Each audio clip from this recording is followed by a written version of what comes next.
ನೀವು ಯಾವುದಾದರೂ ಹೊಸ ಮನೆಗೆ ಹೋದಾಗ ಸೀಲಿಂಗ್ ಡಿಸೈನ್ ನೋಡಿರ್ಬೋದು. ಇದು ಏನು ಗೊತ್ತಾ?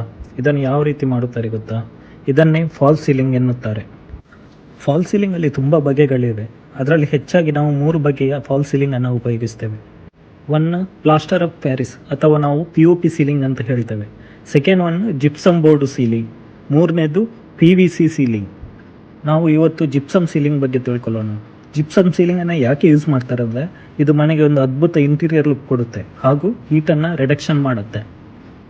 ಮಾರ್ಕೆಟಲ್ಲಿ ಈಗ 2x2 ಅಥವಾ 4x8 12.5 mm ಥಿಕ್ನೆಸ್ಸಿನ ಜಿಪ್ಸಮ್ ಬೋರ್ಡ್ ಸಿಗುತ್ತೆ. ನಾವು ಜಿಪ್ಸಮ್ ಬೋರ್ಡನ್ನು ಸೆಲೆಕ್ಟ್ ಮಾಡುವಾಗ IS ಮಾರ್ಕ್ ಇದೆಯೇ ಅಂತ ಕನ್ಫರ್ಮ್ ಮಾಡ್ಕೊಳ್ಬೇಕಾಗತ್ತೆ. ನೀವಿಲ್ಲಿ ನೋಡುತ್ತಿರುವಂಥದ್ದು ಸೈನ್ ಗ್ಲೋಬಿನ್ ಬ್ರ್ಯಾಂಡಿನ ಜಿಪ್ರಾಕ್ ಶೀಟ್ ಮತ್ತು ಸೇಮ್ ಬ್ರ್ಯಾಂಡಿನ GIC ಚಾನಲ್ ಸಿಗುತ್ತೆ.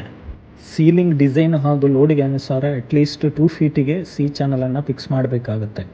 ನಂತರ ಜಿಪ್ಸಮ್ ಬೋರ್ಡನ್ನು ಡಿಸೈನ್ಗೆ ಅನುಸಾರ ಕಟ್ಟಿಂಗ್ ಮಾಡಿ ಎಲೆಕ್ಟ್ರಿಕಲ್ ವರ್ಕ್ ಮಾಡಿ ನಂತರ ವಾಲ್ಕೇರ್ ಪುಟ್ಟಿಯನ್ನು ಅಪ್ಲೈ ಮಾಡಿದರೆ ನಮ್ಮ ಫಾಲ್ಸ್ ಸೀಲಿಂಗ್ ರೆಡಿ.